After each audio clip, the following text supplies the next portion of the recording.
चलिए नेक्स्ट करेंगे। अब ध्यान से देखिएगा, ये आपको पाई चार्ट दिया हुआ है ना। 2017 में विभिन्न मोबाइल कंपनियों के द्वारा की गई कुल बिक्री का प्रतिनिधित्व करता है।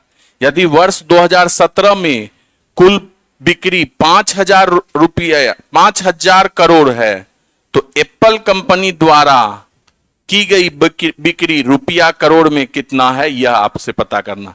ये टोटल पाई चार्ट जो होता है कितने डिग्री का, कितने प्रतिशत का होगा। 300 डिग्री में बात कीजिएगा तो 360, प्रतिशत में 100%। तो यानी कि टोटल आपका 100% कितने के बराबर है, 5,000 के बराबर है ना। टोटल कुल बिक्री जो है 5,000 करोड़ के बराबर है, तो 100% 5,000 करोड़ के बराबर हो गया। आप बताइए क्या पूछा है, एप्पल का कंपनी के द्वारा। तो एप्पल कौन सा है आपका, 18% है, तो 18% का वैल्यू निकाल लीजिए।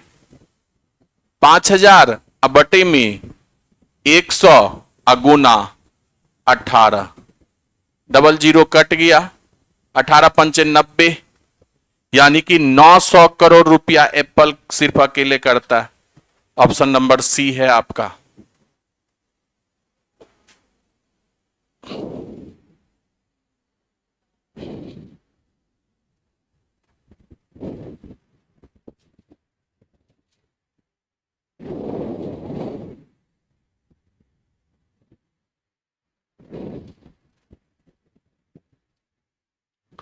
चलिए नेक्स्ट।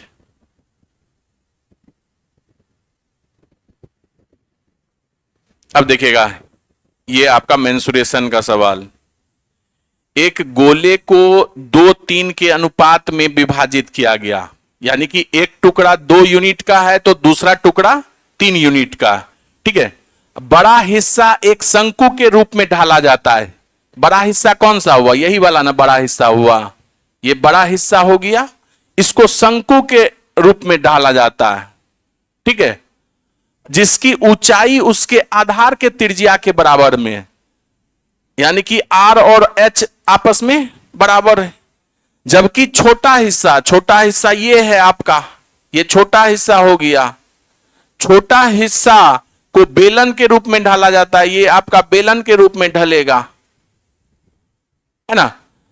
जिसकी ऊंचाई और आधार की त्रिज्या बराबर है, इसका ऊंचाई आर और एच आपस में बराबर है, तो शंकु के आधार की त्रिज्या और बेलन के ऊंचाई का अनुपात क्या होगा, यह आपसे पूछा है।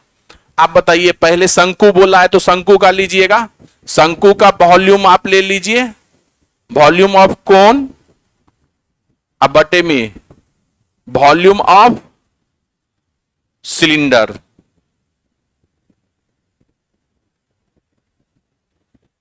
है ना।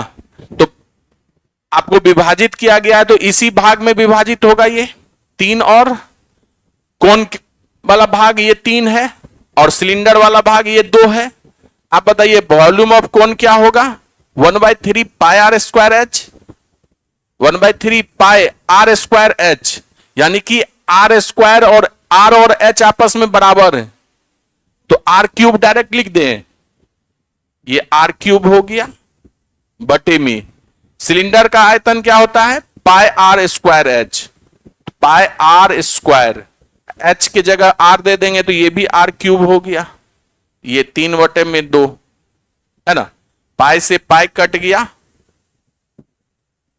तो ये हो गया आपका कितना, आर क्यूब अब बटे में ये आर क्यूब, ये 3 उधर चला जाएगा तो 9/2, इसलिए आर बटे में आर कितना हो जाएगा, क्यूब रूट ऑफ 9 अब बटे में क्यूब रूट ऑफ 2।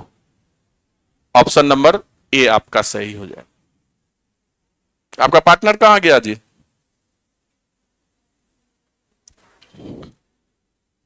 शुक्रवार को बारिश हुआ आप लोग आए ही नहीं।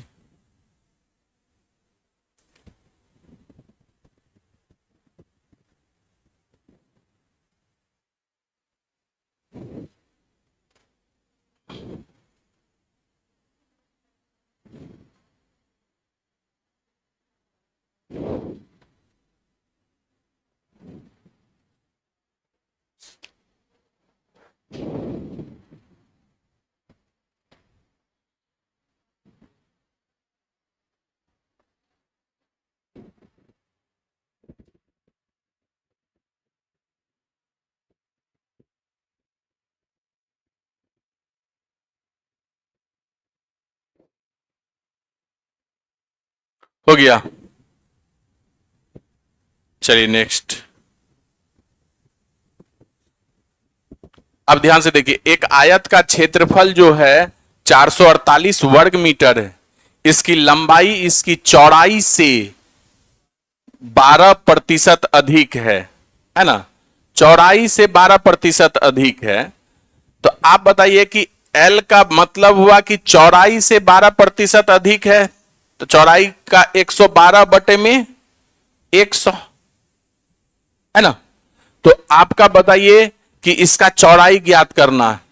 तो चौड़ाई का मतलब b ज्ञात करना है। क्षेत्रफल क्या होता है? लंबाई गुना चौड़ाई। तो लंबाई के जगह पर आप क्या लिखिएगा?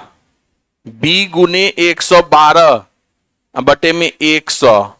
लंबाई के जगह ये लिख दिए और चौड़ाई तो अपने जगह रहेगा ही रहेगा। ये कितने के बराबर? 448 के बराबर है। तो आप बताइए ना, 112 से ये कितनी बार में कटा? 4 बार में। तो बी स्क्वायर का वैल्यू कितना आ गया? 400 आ गया। तो बी का वैल्यू कितना आ जाएगा? 20 आ जाएगा। तो आसान ही सवाल था। ऑप्शन नंबर डी आपका सही।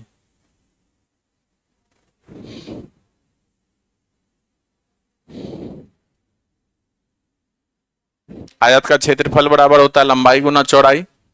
लंबाई जो है चौड़ाई से आपका 12% अधिक, 112/100 हो गया।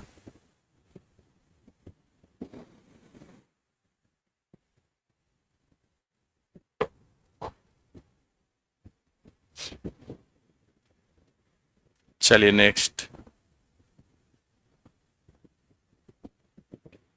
त्रिभुज के तीनों भुजाओं की लंबाई जो है क्रमशः 8, 13 और 15 है। ये आपका त्रिभुज है। ये 8 है, ये 13 है, ये 15 है। ठीक है। इसके पारस्परिक शीर्ष लंब का अनुपात क्या होगा?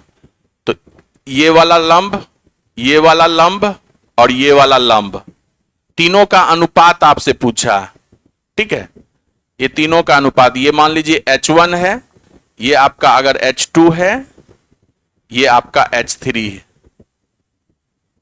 ये ABC है। तो अगर भुजा का अनुपात दिया हुआ है आपका, तो H1 अनुपात H2 अनुपात H3 क्या होता है? इसका इनवर्स ले लीजिएगा। H1 क्या है आपका? 1/13। अगर 8 शुरू में तो 1/8 ही लीजिए ना। 1/8, ये 1/13 और ये आपका 1/15 हो गया। हो गया ना। तो ये कितना हो जाएगा? 8, 13, 15 का एलसीएम 8 गुने 13 गुने 15, तो ये हो गया 13 गुने 15 है ना। और ये हो जाएगा 8 गुने 15 और ये कितना हो जाएगा? 13 गुने 15 हो गया। इसको गुना कर लीजिए। 13 पच्चे 65, हाँ 13 पच्चे 65 और 13 एकम 13 6 19, 195 हो जाएगा। ये 15 8 120 हो जाएगा। और ये कितना हो जाएगा? 13 8 होगा ना, सॉरी, हाँ 13 8 होगा। ये 104 हो जाएगा। तो भुजा का उल्टा का रेशियो होता है हमेशा, जो लंब का लंबाई लंब का रेशियो जो होता है त्रिभुज के भुजा का उल्टा होता है। त्रिभुज के भुजा का उल्टा होता है।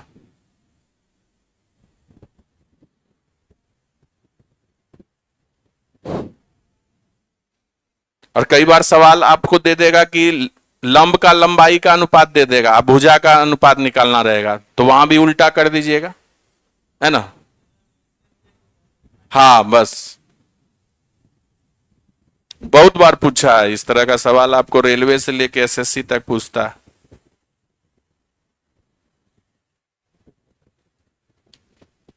चलिए नेक्स्ट।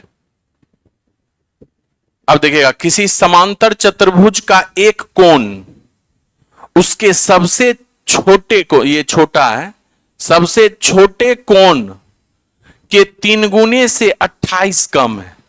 मान लीजिए कि समांतर चतुर्भुज का सबसे छोटा कोण जो है, छोटा कोण जो है x है, तो जिस कोण के बारे में बात किया, मान लीजिए कि एक कोण के बारे में बात किया है, वह क्या है? 3 से 28 कम है, यानी कि 3x माइनस 28। समचतुर्भुज में किसी भी दो कोण का योग 180 डिग्री होता है, तो इसलिए आप बोल सकते हैं इस दोनों कोण का योग कितना हो जाएगा? 4x माइनस 28, ये कितने के बराबर? 180 के बराबर। 180 उधर जाके जुड़ जाएगा, ये 28 जुड़ जाएगा 180 में, तो कितना हो गया? 8 200, ये 8 2 10 1 1 2 है ना, 4 पंचे 20, 4 दूना 8, यानी कि सबसे छोटा कोण कितना हो गया? 52, है ना। आपसे पूछा क्या है? समचतुर्भुज में सबसे बड़े कोण का माप ज्ञात कीजिए, है ना। तो सबसे बड़ा कोण कौन सा हो जाएगा? समांतर चतुर्भुज का, अरे सबसे छोटा इतना है, तो बड़ा वाला क्या हो जाएगा? 180 माइनस 52 हो जाएगा ना, क्या कि किसी भी दो कोण का लीजिएगा ना 180 होगा। तो ये 8 हो जाएगा, ये 7 में से 4 गया, 7 में से 5 गया, 2 हो गया, है ना, ये 1 हो गया, 128 डिग्री।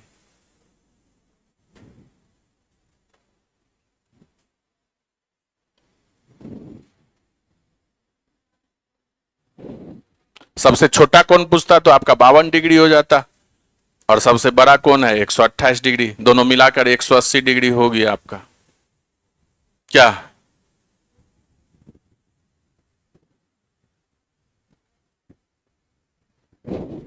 अब देखिएगा, एक तालाब में पानी से 60 मीटर ऊपर एक बिंदु से एक पक्षी का उन्नयन कोण 30 डिग्री है। ठीक है, मान लीजिए कि ये पानी का ये ऊपर वाला भाग है, एक तालाब में पानी से 60 मीटर ऊपर, तो ये 60 मीटर ऊपर ले लीजिए। ठीक है, एक बिंदु से पक्षी का उन्नयन कोण, यहां से यहां पर एक पक्षी है, इसका उन्नयन कोण क्या दिया हुआ है? 30 डिग्री दिया। बिंदु से पानी के अंदर पक्षी का प्रतिबिंब का अवनमन कोण, अच्छा इस पक्षी का प्रतिबिंब कहां? यहां पर पानी के नीचे कहीं बनेगा, यह प्रतिबिंब बना, इसका अवनमन कोण कितना है? 60 है, इसी बिंदु से यह आपका 60। तो पक्षी तालाब से कितना मीटर ऊपर उड़ रही है? पक्षी तालाब से कितना मीटर ऊपर उड़ रही है?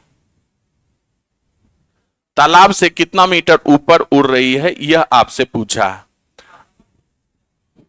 हाँ, अवनमन कोण होता है कि ऊंचा से ये नीचे से ऊपर या ऊपर से नीचे होता है ना। उन्नयन कोण है तो ऊपर से नीचे होता है।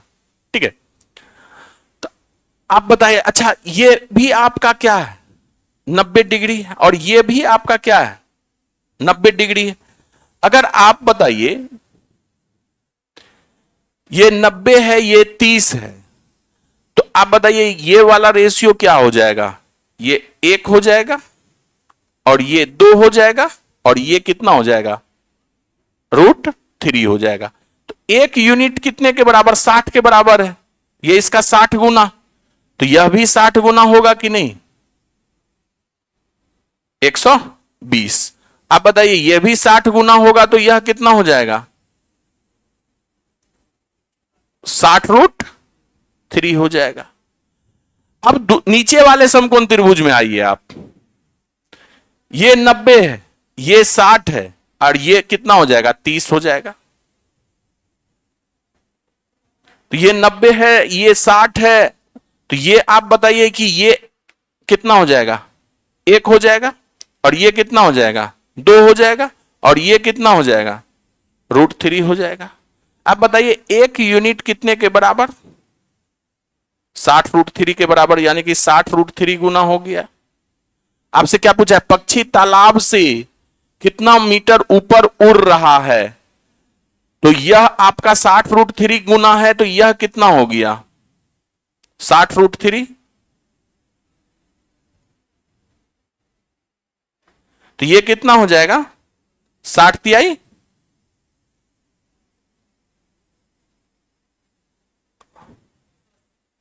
साठ तिहाई 180 हो जाएगा।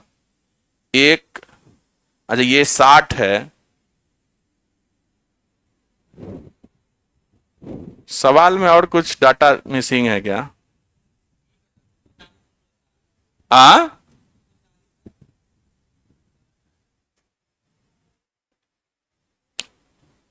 ये आपका कितना, 60 √3 गुना है, तो ये आपका कितना है, 60 √3 गुना हो गया, तो ये 180 हो गया। 180 या 60 कितना हो जाएगा? 240। 240 ऑप्शन में है कहां?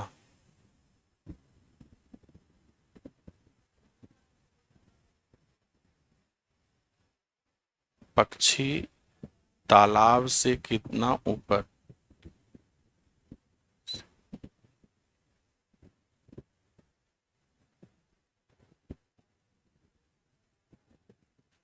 इसको रहने दीजिएगा, इसमें कुछ मिसिंग है। आप देखिए यहां पर पक्षी है, पक्षी तालाब से कितना मीटर ऊपर उड़ रहा है, तो उड़ा कहां पक्षी जी? यहां पर तो बैठा हुआ है, ये तो प्रतिबिंब है नीचे का। सवाल में कुछ अति है, कॉन्ट्राडिक्शन है, समझे? इस सवाल को रहने दीजिएगा, इसमें कहीं ना कहीं कुछ मिसिंग है।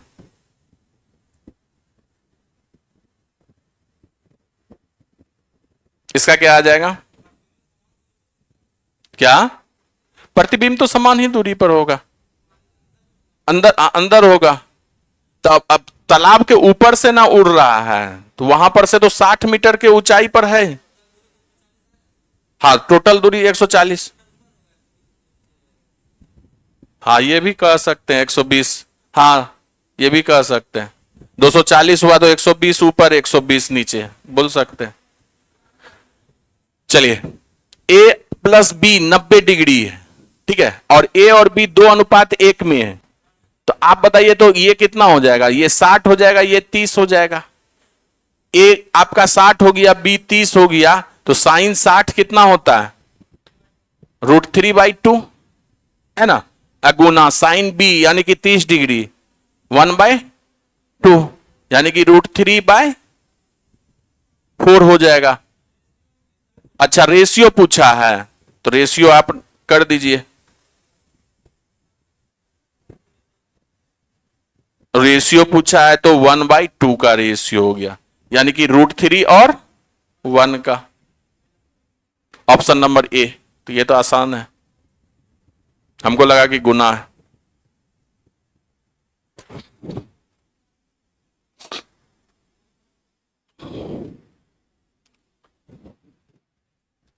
चलिए,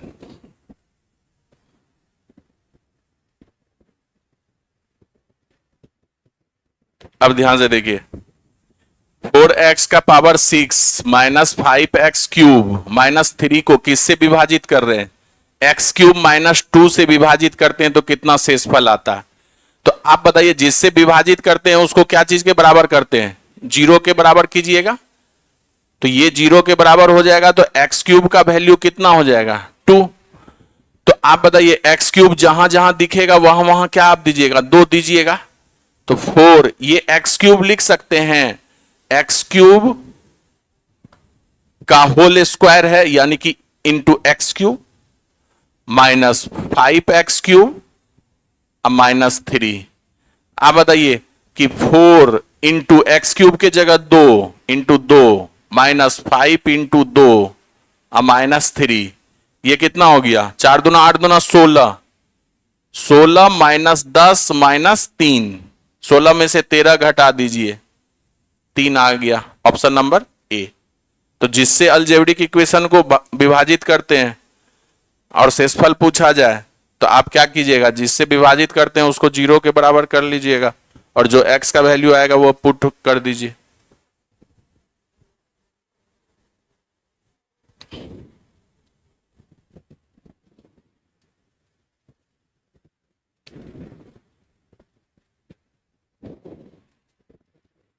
अब देखिएगा, एक तैराक स्थिर जल में 9 किलोमीटर प्रति घंटा की गति से तैरने पर यह पाता है कि उसे धारा की दिशा में एक निश्चित दूरी तय करने में लगा हुआ समय धारा के विरुद्ध दिशा में उतनी ही दूरी में तय करने में लगा समय का आधा है।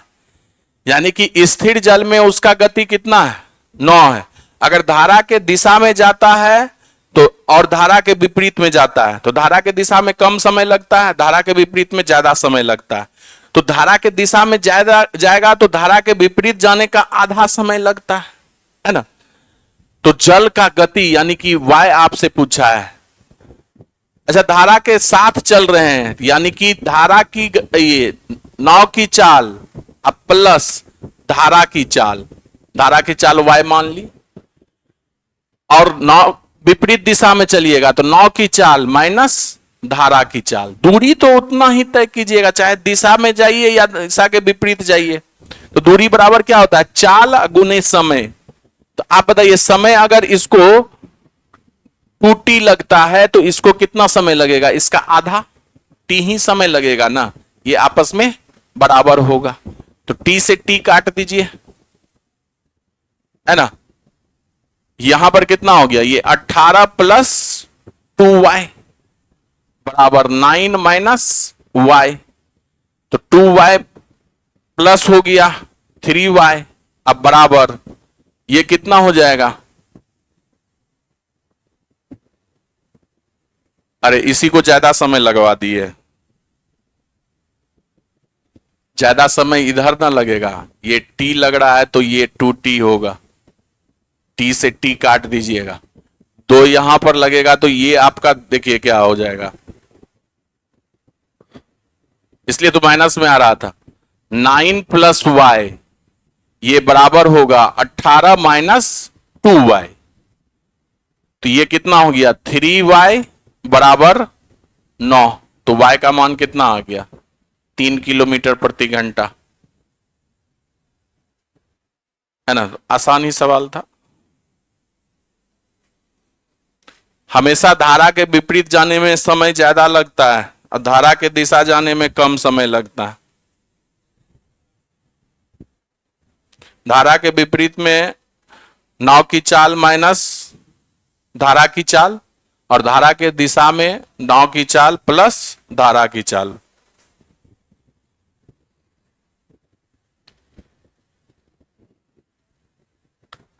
अब देखिएगा, एक रेलगाड़ी एक समान चाल से 200 किलोमीटर चलती है।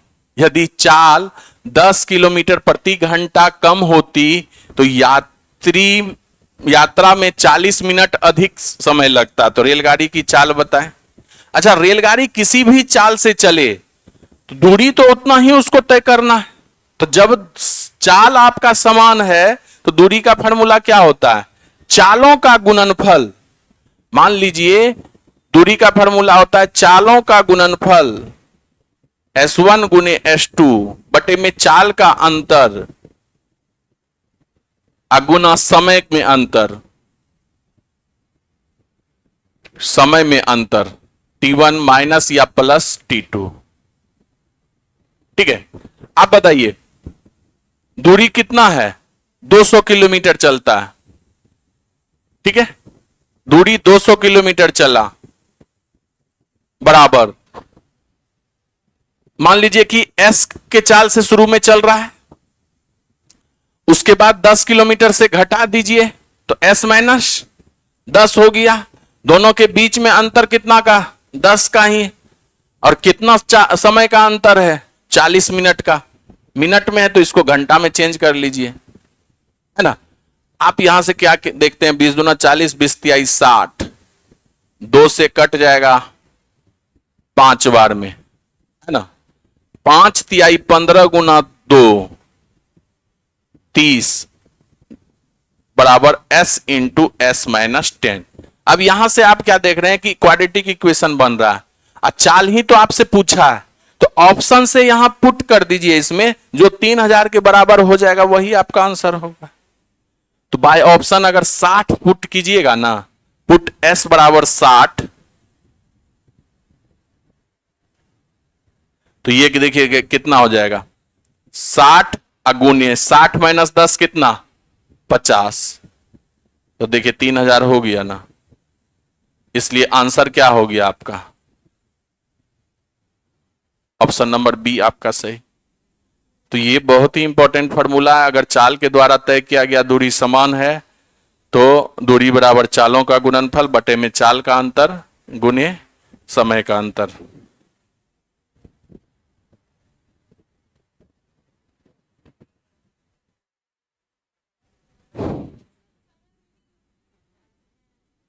अभी डाला रहा है, अब बंद हो जाएगा। कितना आप डालेंगे यूट्यूब पे? अब यूट्यूब पे शॉर्ट्स डालेंगे, अभी तो डलाएगा।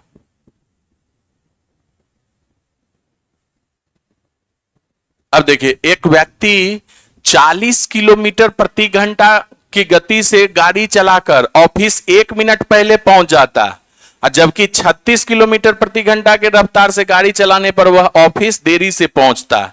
एक चाल से चलता है तो पहले पहुंच जाता है 1 मिनट पहले, और दूसरे चाल से चलता है तो 3 मिनट के देरी से पहुंच जाता है। तो वह कितना दूरी पर है घर से ऑफिस, यह आपको पता करना है। फिर से वही सवाल है, दूरी बराबर होगा चालों का गुणनफल।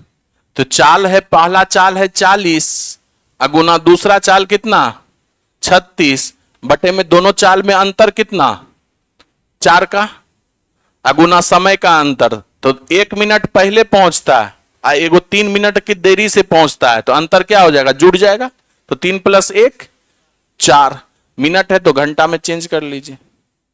4 से 4 कट गया, 20 × 60, 12 बार में 20 दूना 40, कितना हो गया 24 किलोमीटर।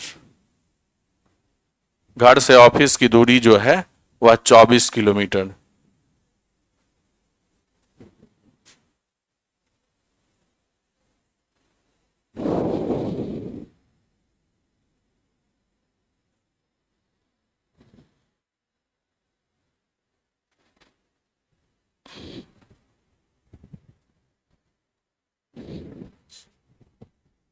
आप सबका डेट अभी तक दिया कि नहीं? नहीं दिया, चलिए टाइम मिल रहा है, नेक्स्ट वीक दे देगा। एनटीपीसी का चल रहा है ना? हाँ 23 लास्ट है ना? होगा बहुत जल्दी, वो भी होगा, पहले ये खत्म हो जाएगा तो।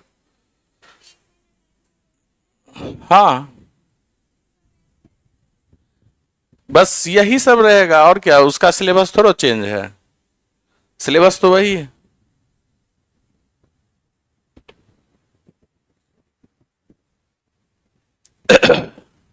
देखिएगा, एक पाइप जो है एक टंकी को 2 घंटे में भर सकती है। मान लीजिए ये एक पाइप है, वह टंकी को 2 घंटे में भर दिया। एक जगह से रिसाव होने के कारण टंकी को भरने में 2.2/3 का समय लगता है। यानी कि इस पाइप के साथ साथ एक रिसाव वाला भी है, मान लीजिए वो रिसाव बी है, तो दोनों जब मिलकर रहता है तो कितना घंटा लग जाता है, 2.2/3 का मतलब 8/3 घंटा लग जाता है। तो आपसे पूछा है टंकी के पानी को रिसाव कितने समय में खाली कर देगा। अगर टंकी भरा हुआ है तो रिसाव के कारण कितने समय में खाली होगा, तो पहले टंकी का क्षमता निकाल लीजिए। तो 2 8 का एलसीएम कितना हो जाएगा 8 हो जाएगा। तो एक किस क्षमता से भरेगा 4 के क्षमता से, और ए प्लस बी दोनों मिलाकर जब देखिएगा तो कितना के क्षमता से भरेगा 3 के क्षमता से। तो ए अकेले 4 के क्षमता से, और साथ में रिसाव वाला भी पाइप अगर जुड़ गया है तो 3 क्षमता घट गया, 1 से घट गया। तो यानी कि रिसाव का क्षमता क्या हो जाएगा 1 हो जाएगा कैपेसिटी, है ना। तो इसलिए इसको भरने में खाली करने में लगा समय कितना होगा, टोटल 8 पानी खाली करना है 1 के रफ्तार से, 8 घंटा। ऑप्शन नंबर सी है आपका।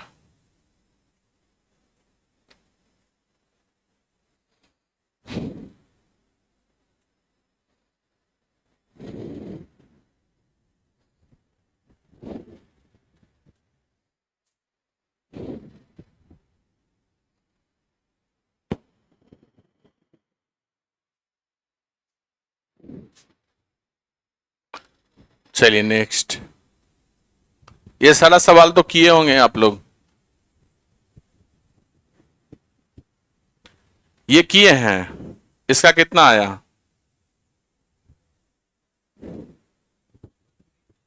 कितना आया? 32। देखिए ना, 64 व्यक्ति टोटल मिलकर 3 किलोमीटर लंबी नहर को 81 दिन में बना सकता है। यानी कि टोटल 64 व्यक्ति लगे तो इस नहर को बनाने में कितना समय लगेगा? 81 दिन लगेगा। काम शुरू होने के 27 दिन के बाद कितने और आदमी को लगाया जाए कि शेष काम 36 दिन में खत्म हो जाए? तो आप पहले ये बताइए कि ये 64 व्यक्ति जो है काम 27 दिन तक तो कर ही लिया, और शेष काम अब कितना बचा? अगर इसी तरह से चलते रहता तो 81 में से 27 घटाइए तो कितना बचा? 7 में से 2 गया 5, 54 दिन तक काम चलते रहता तो ये 64 व्यक्ति काम खत्म कर देता कि नहीं इस शेष काम को। लेकिन क्या बोला कि इस शेष काम को और अतिरिक्त आदमी, मान लीजिए कि एक्स टोटल आदमी है, लगाने पर 36 दिन में खत्म कर देंगे, है ना। तो यहां से आप निकालना लीजिए, भारतीय आई 36, सॉरी 6 से 6 छा के 36, 6 नमा 54, 3 तिहाई 9, 3 दूना 6, फिर 2 से 32, 32 तिहाई 96, यानी कि टोटल 96 व्यक्ति यहां पर काम करेगा तभी 36 दिन में खत्म होगा। 96 में से 64 व्यक्ति पहले से कर रहा है तो एक्स्ट्रा अतिरिक्त आदमी कितना लगा?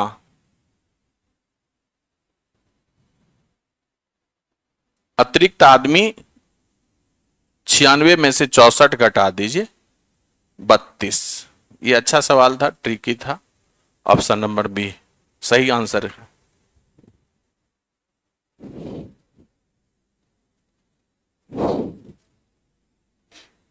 क्या ये सब नहीं करवाए हैं? करवाए ना क्लास में, तब उसी का सब का रिवीजन होते रहता है मॉक टेस्ट में, हर चैप्टर टच होगा डेली।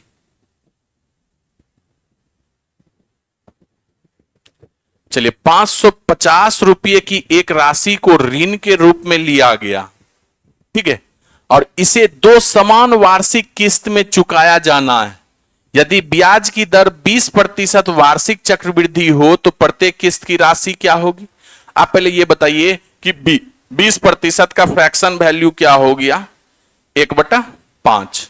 यानी कि अगर मूलधन 5 है तो इंस्टॉलमेंट कितना होगा? एक उसमें ब्याज जुटेगा, 6 का इंस्टॉलमेंट होगा, ये पहले साल का है।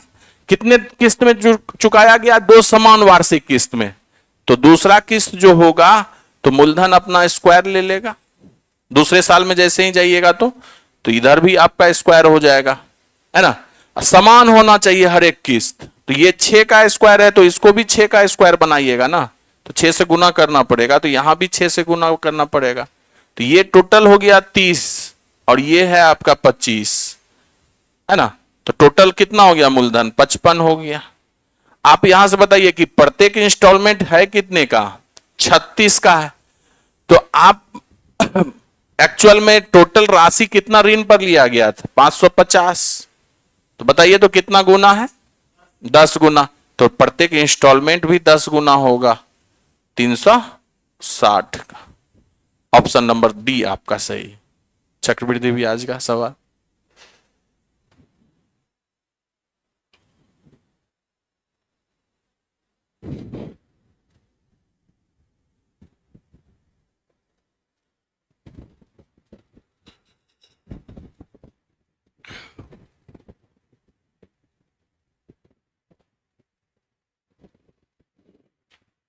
चलिए नेक्स्ट।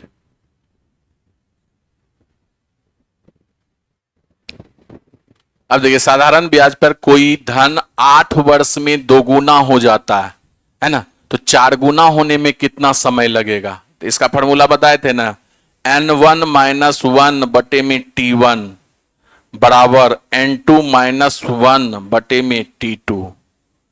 अब N1 कितना है? 2 गुना यानी 2 है, तो 2 में से 1 घट गया, 1 कितना साल? 8 साल बराबर N2 कितना है? 4 गुना यानी कि 4 में से 1 गया, 3, और कितना वर्ष में? T2 नहीं निकल जाएगा, 24 साल में, है ना। ऑप्शन नंबर बी आपका सही है, सी।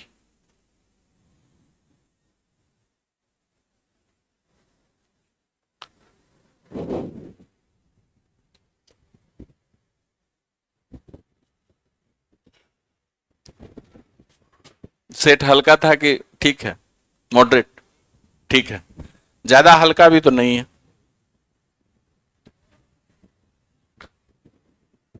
अब देखिएगा, एक व्यापारी स्कूटर के अंकित मूल्य पर 10% छूट देकर भी 20% का लाभ अर्जित करता है। ठीक है, यदि उसको स्कूटर के बिक्री से 7500 रुपये का लाभ होता है तो स्कूटर का अंकित मूल्य ज्ञात कीजिए। आप पहले बताइए, अंकित मूल्य पर 10% का छूट है ना, तो 10% का छूट देने का मतलब क्या हुआ, 10% का डिस्काउंट, यानी कि 1/10।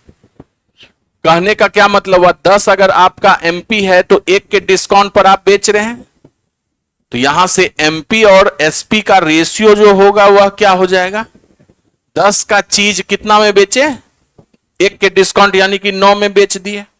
आप बताइए 20% का लाभ अर्जित करते हैं, तो 20% का लाभ का मतलब क्या हुआ, 1/5, यानी 5 का चीज है, 1 के लाभ पर बेचे तो कितना में बेचे, 6 में बेचे, यानी कि सीपी और एसपी का जो रेशियो है वह 5 और 6 का। वस्तु तो वही है, जिसको आप छूट पर बेच रहे हैं उसी पे लाभ कमा रहे हैं, तो एक ही वस्तु का अलग अलग एसपी कैसे हो सकता है, तो वस्तु के एसपी को बराबर आप कर दीजिए। तो 9 और 6 को बराबर करने के लिए इसमें 2 से गुना और इसमें 3 से गुना, तो इसमें 2 से गुना किए तो यहां भी 2 से गुना होगा, और इसमें 3 से गुना दिया, यहां भी 3 से गुना किए, है ना। क्या कहता है कि यदि उसको, अब यहां से तीनों का रेशियो लिख लीजिए, एमपी, सीपी और एसपी। एमपी टोटल कितना, 20, खरीदे थे आप 15 में, बेचे हैं आप 18 में। आप बताइए कि सवाल में दिया हुआ है कि लाभ 7500 का है, अनुपात में यहां पर लाभ कितना है, 15 का चीज 18 में बेच रहे हैं, 3 का लाभ पर बेच रहे हैं, 3 यूनिट कितने के बराबर, 7500 के बराबर, ये इसका कितना गुना हो गया, 2500 गुना हुआ। आपसे क्या पूछा है, स्कूटर का अंकित मूल्य यानी कि 20 यूनिट का वैल्यू पूछा है, तो 2500 गुना, यानी कि ये हो गया 50 पर 3 जीरो, 50,000। ऑप्शन नंबर सी है आपका।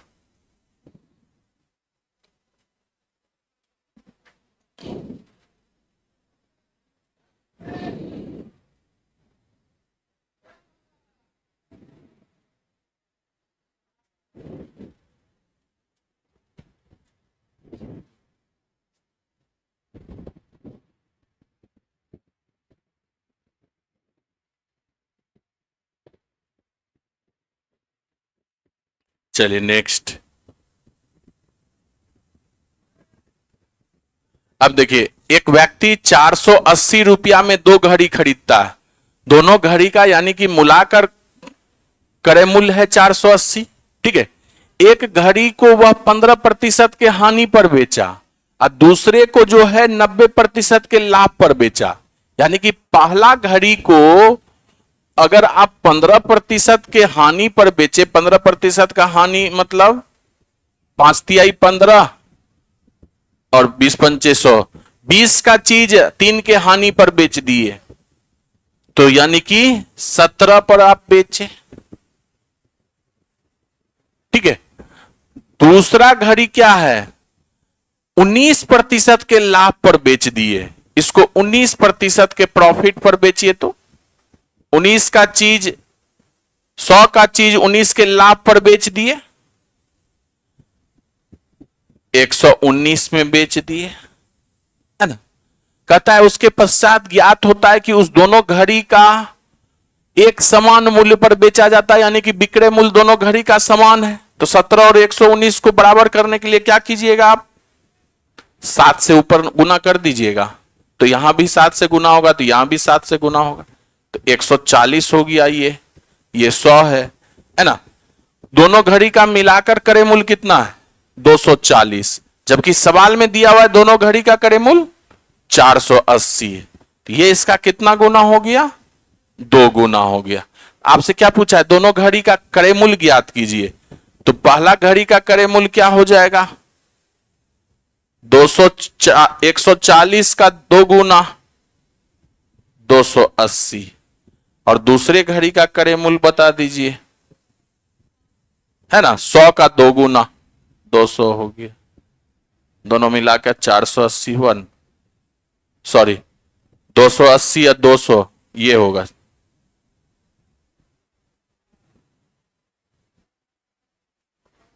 ऐसे भी अगर ऑप्शन में देखिएगा जी, तो 480 तो एक ही ऑप्शन में, थोड़ा सा ध्यान दीजिएगा, तो काहे हम इतना करने जाएंगे, दोनों मिलाकर क्रय मूल्य 480 होना चाहिए ना। तो देखिए तो 280 प्लस 205 कितना हो गया, 485 हो गया। ये कितना हो गया, 485 हो गया। ये कितना हो गया, ये तो और ज्यादा हो गया, 460 है, और ये 480 था। अगर शुरुआत में ही नजर पर चले जाए एग्जामिनेशन हॉल में, तो काहे सॉल्व कीजिएगा। तो कभी कभी एग्जामिनर ये सब भी टेस्ट आपका लेता है।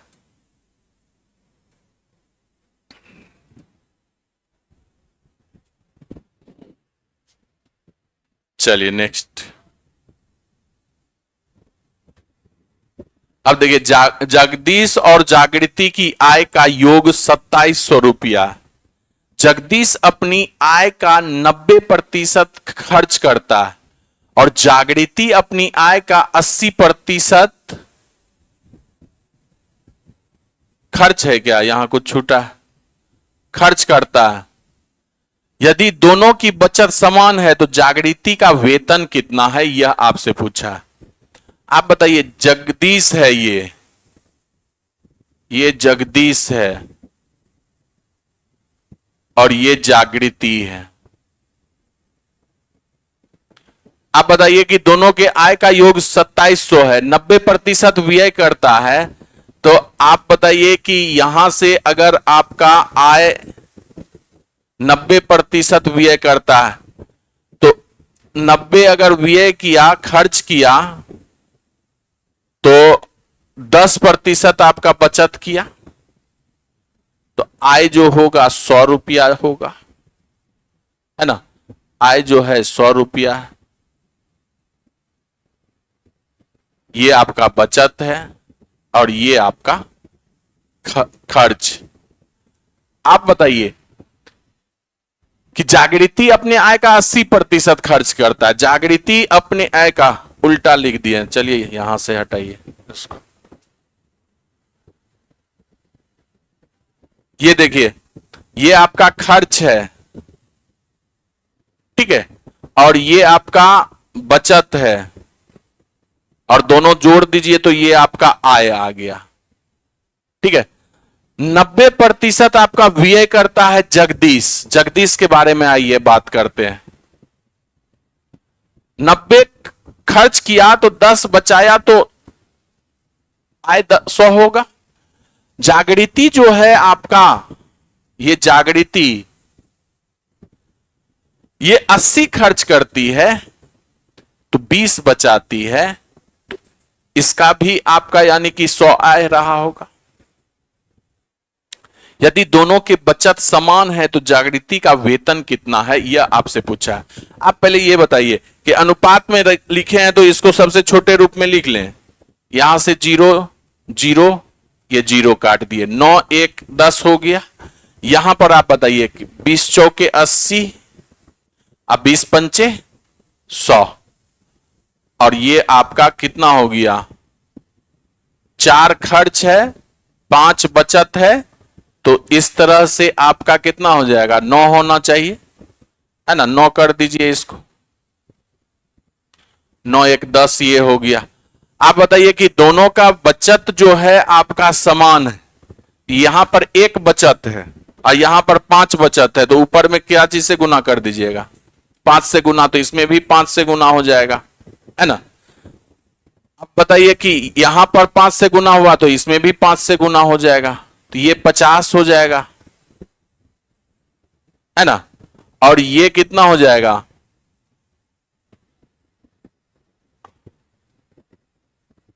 9 5 45 5 50, और ये हो जाएगा आपका 459। जी, तो आय तो यहां पर उस हिसाब से 59 हो गया, और दोनों का आय कितना, योग कितना, 2700। तो आपसे क्या पूछा, जागृति का वेतन यानी कि 9 यूनिट का वैल्यू।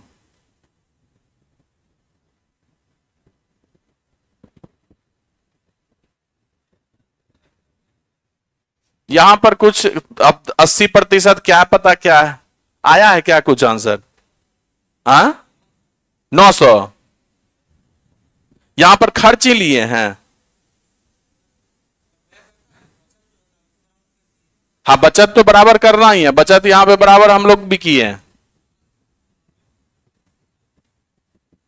ये 5 अगर आपका यहां पर 9 1 है,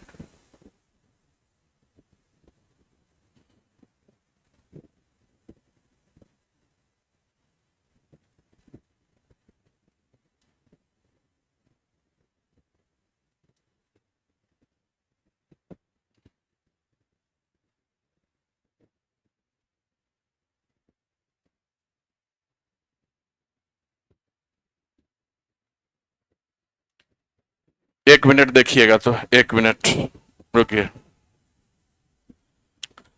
आप बताइए 90% का मतलब क्या हुआ? 90% व्यय का मतलब हुआ 9/10। यानी कि 10 अगर आपका आय है, 10 अगर आपका आय है, तो व्यय आपका कितना है, 9 है। तो यानी कि बचत कितना हो गया, 1 का हो गया। ठीक है। अब 80% खर्च किया, ये 80% का मतलब क्या हुआ, 20 चौके 80, 20 पंचे 100। अगर 5 आपका आय है तो 4 खर्च कर दिए, तो बचत तो 1 ही हुआ। यही ना हुआ जी? आप बताइए कि दोनों का बचत सेम है कि नहीं, है ना? तो दोनों का आय यहां पर टोटल अब सेम करने की जरूरत नहीं है। दोनों का आय कितना है मिलाकर, 15। 15 यूनिट कितने के बराबर, 200, 2700 के बराबर। तो ये कितना हो गया, 15 एकम 15, 12 15 अठे 120, जीरो।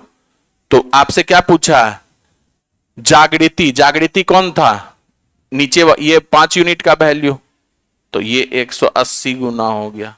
हाँ, 900 ठीक है। अरे आसान सवाल था, कहां फंस रहे थे हम लोग?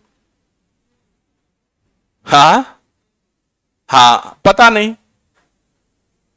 फ्रैक्शन से तुरंत बन गया। यहां पर तो बचत आपका सेम ही दिख रहा। चलिए नेक्स्ट। अब ध्यान से देखिएगा, ए की आय का 5% अब बी के आय का 15% बराबर है। तो 5%, ए का 5% और बी का 15%, ये आपस में बराबर है। ठीक है। बी का 10% और सी का 20%, ये आपस में बराबर है। अगर सी का आय 2000 है तो ए बी सी का कुल आय कितना, यहां से ए बी सी का रेशियो निकाल लीजिए। ये कट गया, है ना, ये कट गया, यहां से ये प्रतिशत कट गया, 10 एकम 10, 10 दूना 20, 5 से काट दीजिए, 5 तिहाई 15। तो ए और बी का रेशियो क्या हो जाएगा, यहां पर 3:1 हो जाएगा। और यहां पर बी और सी का अनुपात कितना हो जाएगा, 2:1 हो जाएगा। यहां बी 1 है, यहां 2 है, तो यहां भी 2 कर दीजिए, तो 2 से इसमें भी गुना हो जाएगा। तो ए बी सी का अनुपात कितना हो गया, 6:2:1, है ना? अब बताइए सी का आय 2000 है, 1 यूनिट का वैल्यू कितना, 2000 है, तो 2000 गुना हुआ। तो आपसे तीनों का आय पूछा है, यानी कि 9 यूनिट का वैल्यू, तो 9 गुना 2000, है ना, 18,000 रुपया हो जाएगा। तो ये तो सवाल बहुत आसान था। ऑप्शन नंबर सी आपका सही।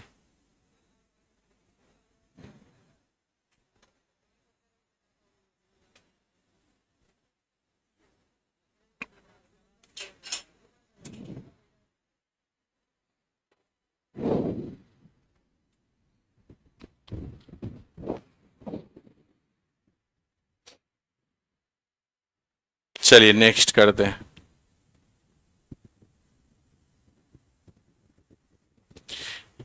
एक गिलास में दूध और पानी 3:5 के अनुपात में मिलाए गए तथा एक अन्य गिलास में ये 6:1 के अनुपात में मिलाए गए हैं। दोनों गिलास के मिश्रण को परस्पर किस अनुपात में मिलाया जाए ताकि नए मिश्रण में दूध तथा पानी 1:1 के अनुपात में हो।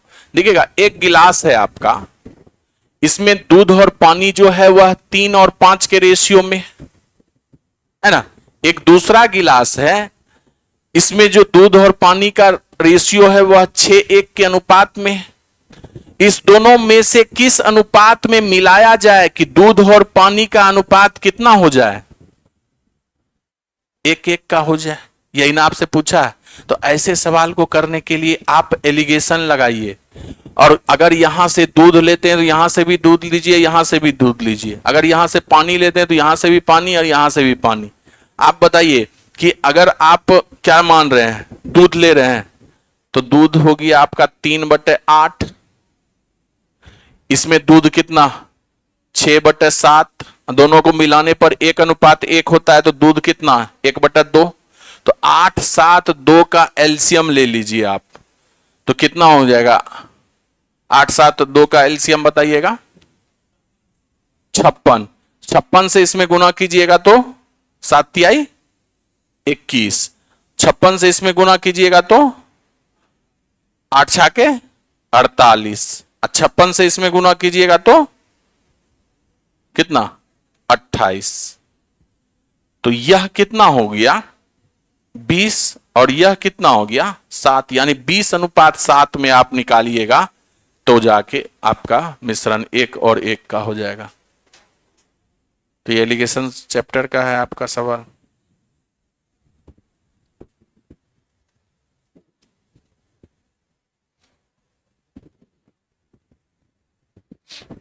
चलिए नेक्स्ट। अरे इसका ये भी कोई सवाल हुआ क्या।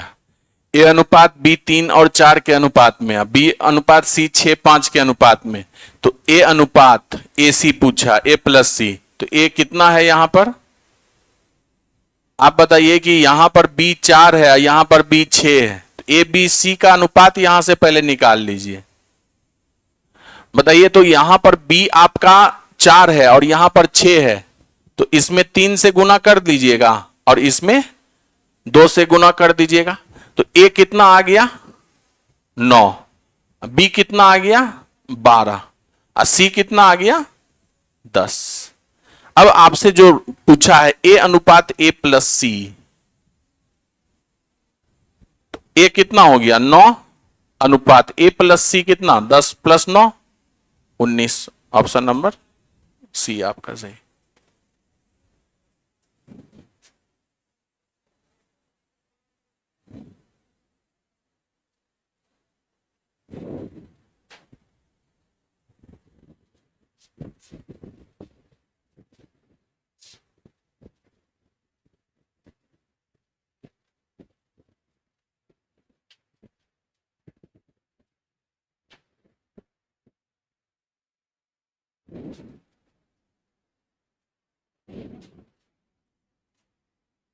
चलिए नेक्स्ट।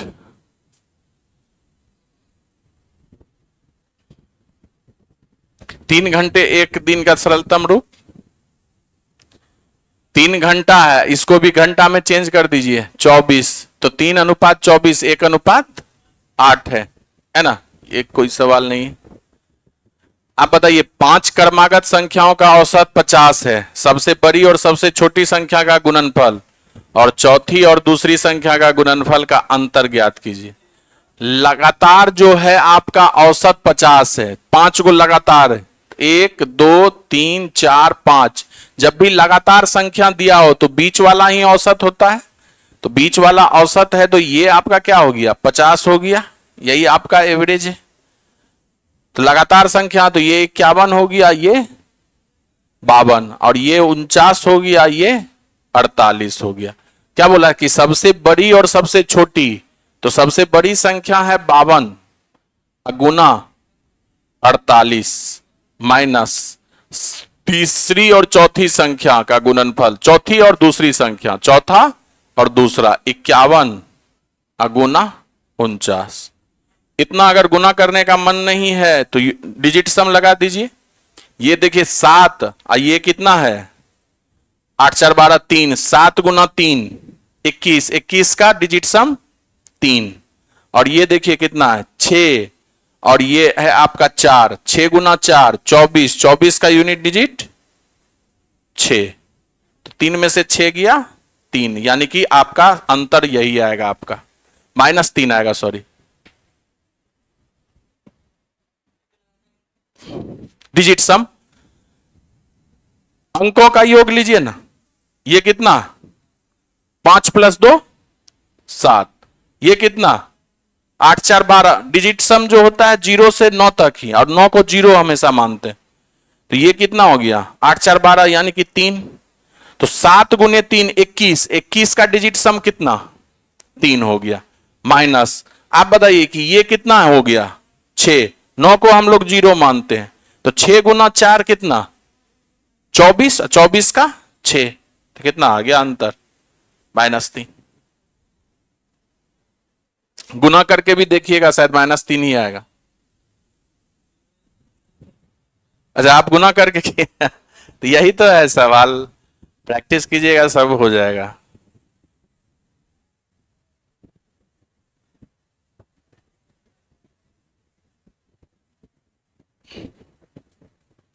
चलिए नेक्स्ट। अब 13 से भाग देने पर शेषफल क्या आएगा? तो 12 का पावर 13 है, अब +12, इसको 13 से भाग देंगे तो आप देखिएगा जब इसके बेस में भाग दीजिएगा तो 12 में 13 से जैसे ही भाग दीजिएगा तो यहां पर -1 आपका आएगा, और इस 12 में दीजिएगा तो फिर यहां पर भी आपका -1 आएगा। -1 और 13, -1 पे पावर 13 निगेटिव ही वैल्यू देगा, ऑड है, ये -1 तो -2 हो गया। लेकिन आपका रिमाइंडर जो होता है निगेटिव नहीं होता है, तो क्या कीजिएगा 13 में से घटा दीजिएगा 2 से, 2 को, तो 11 हो जाएगा। Option number D. चलिए इससे आगे हम लोग नेक्स्ट कल करेंगे।